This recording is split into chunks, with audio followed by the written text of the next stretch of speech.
태조실록 6권 태조 3년 8월 3일 경호 두 번째 기사 1394년 명 홍무 27년 군기감 행랑체에 불이 났다.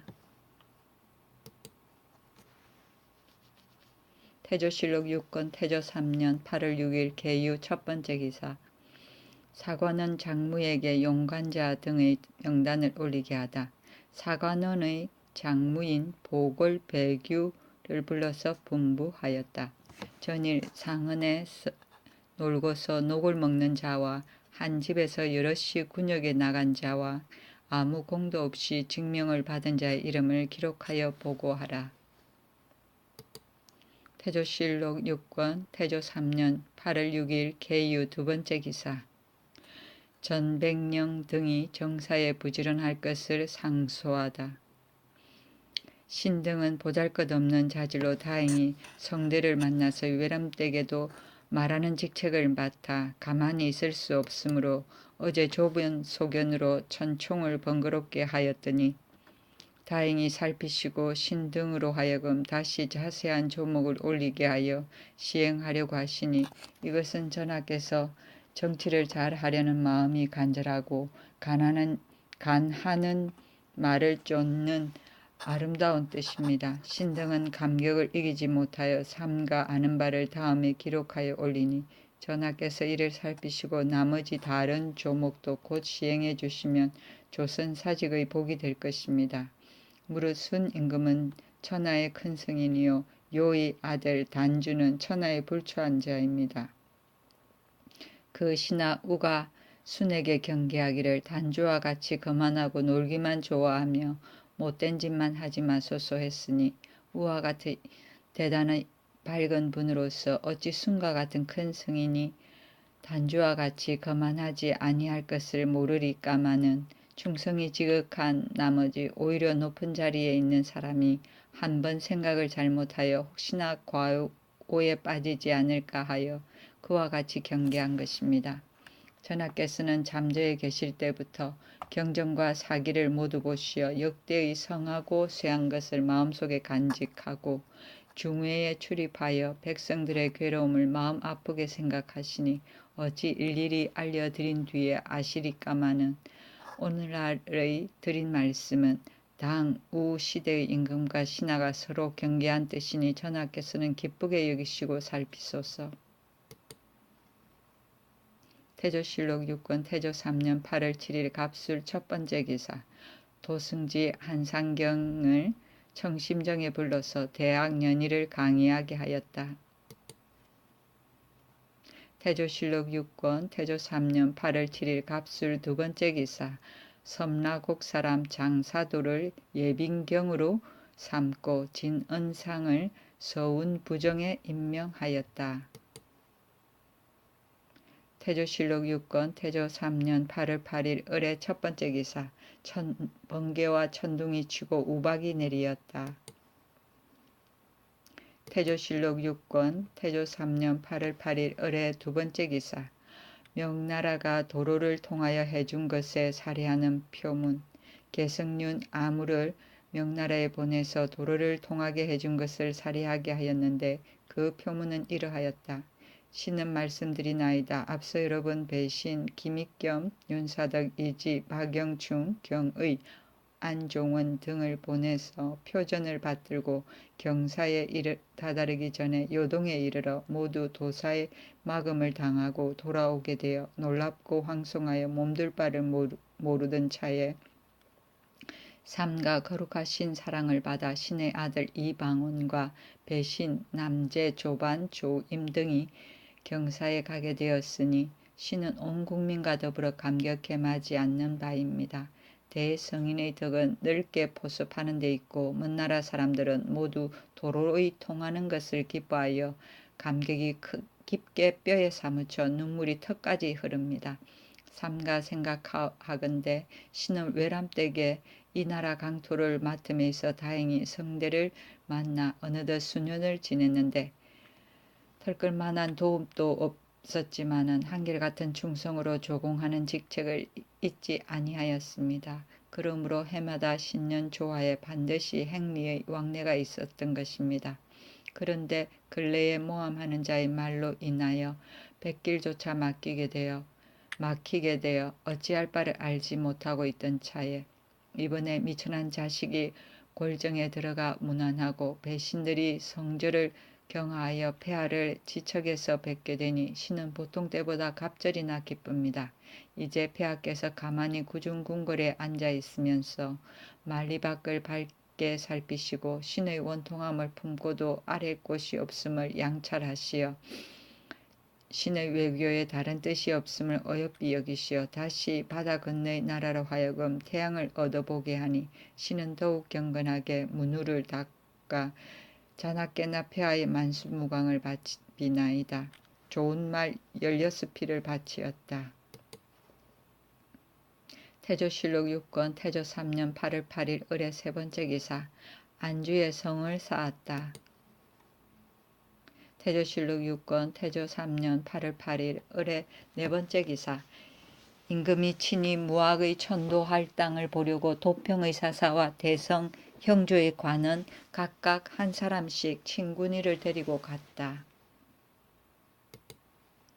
태조실록 6권 태조 3년 8월 8일 을의 다섯 번째 기사 서운관에서 달이 심성을 범했다고 보고하니 유배한 사람들을 용서해 주었다.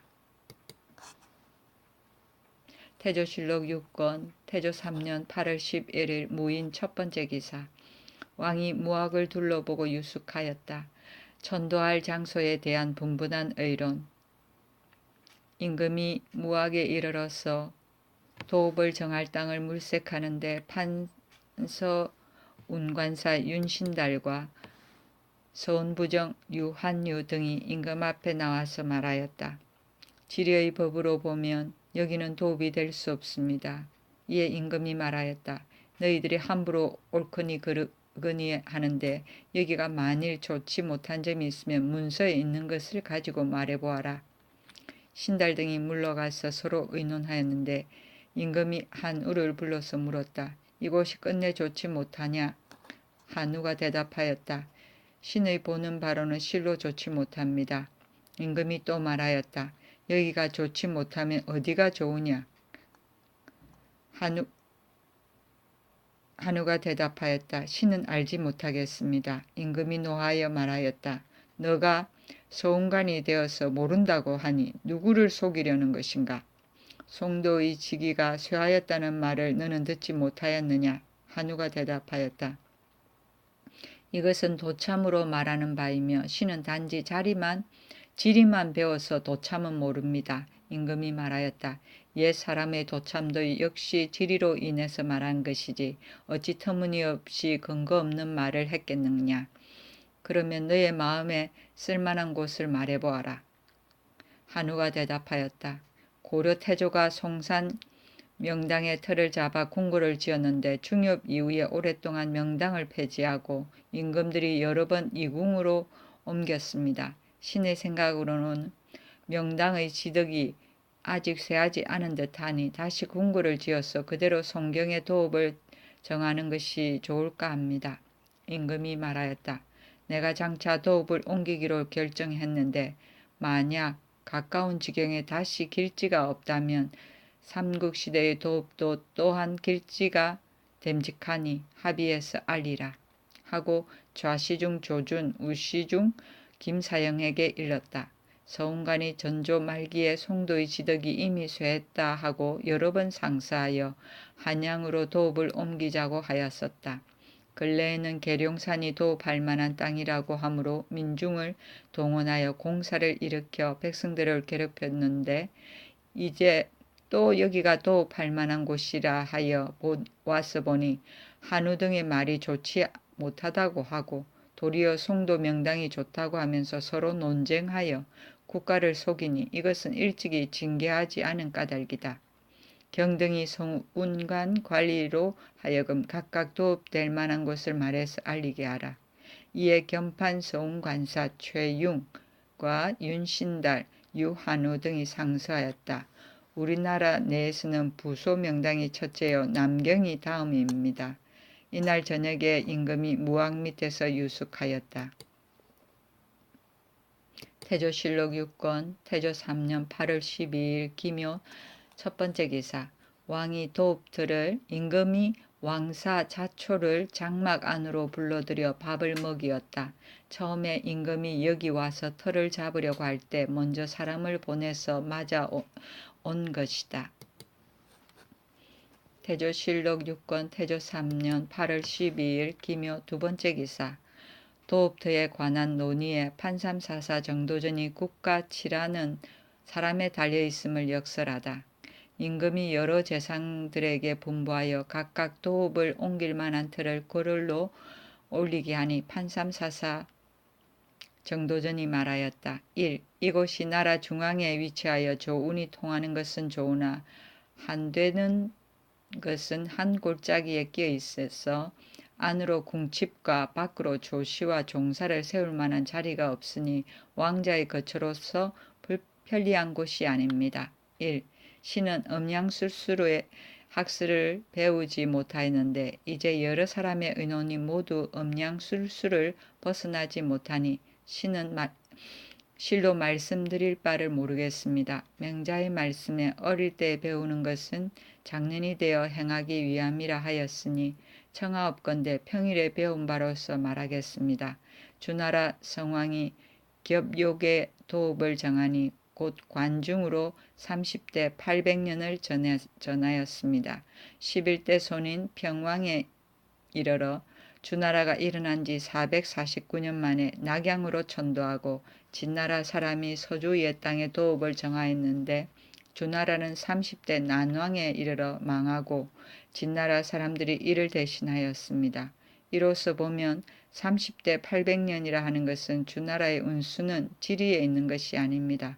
한나라 고조가 항우와 함께 진나라를 칠 때 한생이 항우에게 관중에 도읍할 것을 권했으나 항우가 궁궐이 다 타버리고 사람이 많이 죽은 것을 보고 좋아하지 아니하니 어느 사람이 술수로는 항우를 달래되 벽을 사이에 두고 방울을 흔들며 그 소리는 듣기 좋아도 보이지 않는 것이니 부귀해진 뒤에는 고향 산천으로 돌아가야 됩니다 하니 항우가 그 말을 듣고 동쪽 팽성으로 돌아가고 한고조는 유경의 말에 의하여 그날로 서쪽 관중의 도읍을 정하였는데 항우는 멸망했으나 한나라의 덕은 하늘과 같았습니다.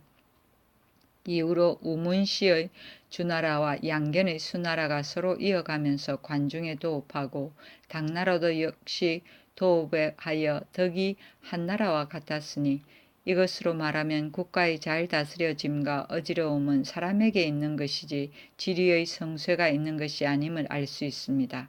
1. 중국에서 천자가 된 사람이 많되 도읍하는 곳은 서쪽으로는 관중으로 신이 말한 바와 같고 동쪽으로는 금능으로 진나라, 송나라, 제나라, 양나라, 진나라가 차례로 도읍하여 중앙에는 낙양으로 양나라, 당나라, 진나라, 한나라, 주나라가 계속 이곳에 도읍하였으며 송나라로 인해 도읍을 하였는데 대송의 덕이 한나라, 당나라에 못지 않았으며 북쪽에는 영경으로서 대요, 대금, 대원이 다 도읍을 하였습니다. 중국과 같은 천하의 큰 나라로서도 역대의 도읍한 곳이 수사처에 지나지 못하니 한나라가 일어날 때 어찌 술법에 밝은 사람이 없었겠습니까? 진실로 제왕의 도읍할 곳은 자연이 정해 좋은 곳이 있고 술수로 헤아려서 얻는 것이 아닙니다. 1. 우리나라는 사만일의 구도로서 동쪽에는 계림이 있고 남쪽에는 완산이 있으며 북쪽에는 평양이 있고 중앙에는 송경이 있는데 계림과 완산은 한쪽 구석에 있으니 어찌 왕업을 편벽한 곳에 둘 수 있겠습니까? 평양은 북쪽이 너무 가까우니 신은 도읍할 곳이 못 된다고 생각합니다. 전하께서 기강이 무너진 전조의 뒤를 이어 처음으로 즉위하여 백성들이 소생되지 못하고 나라의 터전이 아직 굳지 못하였으니 마땅히 모든 것을 진정시키고 민력을 휴양하여 위로 천시를 살피시고 아래로 인사를 보아 적당한 때를 기다려서 도읍들을 보는 것이 만전한 계책이며 조선의 왕업이 무궁하고 신의 자손도 함께 영원할 것입니다. 1. 지기의 성쇠를 말하는 자들은 마음속으로 깨달은 것이 아니라 다 옛사람들의 말을 전해 듣고 하는 말이며 신이 말한 바도 또한 옛날 사람들이 이미 징험한 말입니다. 어찌 술수한 자만 믿을 수 있고 선비의 말은 믿을 수 없겠습니까? 삼가 바라옵건대 전하께서는 깊이 생각하여 인사를 참고해 보시고 인사가 다한 뒤에 점을 상고히 하시어 자칫 불길함이 없도록 하소서. 태조실록 6권 태조 3년 8월 12일 기묘 세 번째 기사. 부소를 도읍으로 하자는 문화시랑 찬산성 성성린의 논의. 성성린이 말하였다. 이곳은 산과 물이 모여들어 울고 조운이 통할 수 있어 길지라 할 수 있으니 명당이 기울어지고 좁으며 뒷산이 약하고 낮아서 규모가 왕자의 도읍에 맞지 않습니다. 대저 천하의 큰 나라도 제왕의 도읍은 몇 곳에 불과한데 하물며 한 나라 안에서 어찌 흔하게 얻을 수 있겠습니까?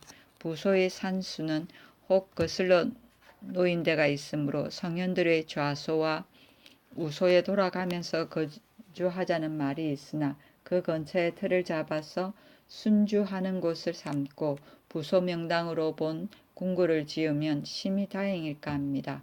어찌 부소 명당이 왕씨만을 위하여 생겨났고 뒷임금의 도읍이 되지 않을 이치가 있겠습니까? 또 민력을 휴양하여 두어 해 기다린 뒤에 의논하는 것도 늦지 않을까 합니다. 태조실록 6권 태조 3년 8월 12일 기묘 네 번째 기사. 부소를 도읍으로 하자는 정당문학 정총의 논의. 정당문학 정총영이 말하였다. 도읍을 정하는 것은 옛날부터 어려운 일입니다. 천하의 큰 나라 중국도 관중이니 변랑이니 금릉이니 하는 두어 곳뿐인데 어찌 우리 작은 나라로서 곳곳이 있겠습니까? 주나라가 관중에 도읍하였고 진나라가 대신하여 관중에 도읍하였으며 진나라가 망하고 한나라가 대신해도 역시 거기에 도읍하였으며 별랑은 5대가 도읍하고 금릉은 6조가 도읍한 것입니다. 도선이 말하기를 만약 부소에 도읍하면 세 나라 강토를 통일해 가질 수 있다고 했습니다.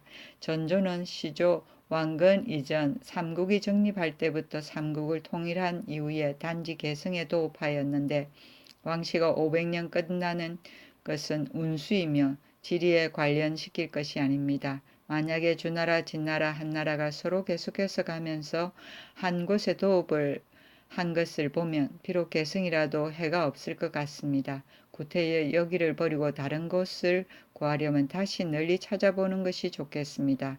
무학의 터는 명당이 심히 좁고 주룡이 낮으며 수구가 쌓이지 않았으니 길지라면 어찌 옛사람이 쓰지 않았겠습니까?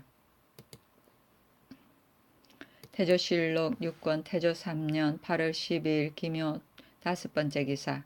비기로 볼 때 도읍지로 무학이 좋다는 첨서 중추원사 하윤의 논의. 하윤이 말하였다. 우리나라 옛 도읍으로 국가를 오래 유지하는 것은 계림과 평양뿐입니다.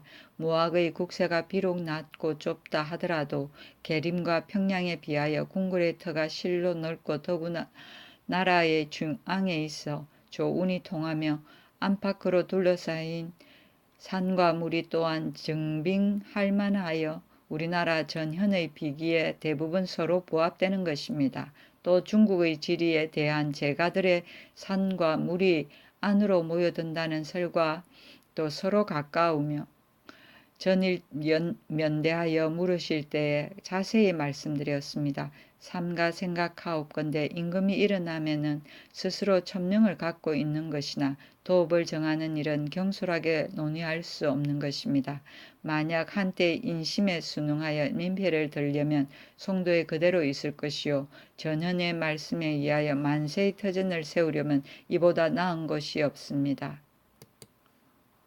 태조실록 6권 태조 3년 8월 12일 기묘 여섯 번째 기사. 무학이 좁기는 하나 비결에서 말하는 곳이라는 것을 구체적으로 열거한 중추원 학사 이직의 논의.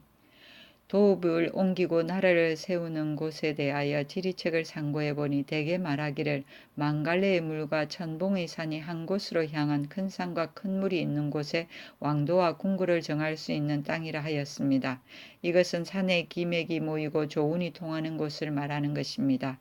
또 이르기를 지방 천리로서 임금이 된 사람은 수도를 사방 500리로 하고 지방 500리로 임금이 된 자는 수도를 사방 각 50리로 한다 하였으니 이것은 사방 도로의 거리를 고르게 하기 위하여 말한 것이며 우리나라 비결에도 이르기를 삼각산 남쪽으로 하라 했고 한강에 임하라 했으며 또 무산이라 했으니 이곳을 들어서 말한 것입니다. 대저 터를 잡아서 도읍을 옮기는 것은 지극히 중요한 일로서 한두 사람의 소견으로 정할 것이 아니며 반드시 천명에 순응하고 인심을 따를 뒤에 할 수 있는 것입니다. 그러므로 서전에 말하기를 거북점도 따르고 시초점도 따르며 공경과 사대부도 따르고 서민도 따라야 한다 했으니 이와 같이 하지 않으면 결정할 수 없는 것입니다. 지금 도읍을 옮기고 안 옮기고는 때와 운수가 있는 것이니 신이 어찌 쉽게 의논하겠습니까? 전하께서 천도하려는 것은 천심에서 나오고 또 인심에 향하는 바를 살피시니 곧 하늘에 순응하는 것입니다. 그러나 무학의 명당은 신도 역시 좁다고 생각합니다.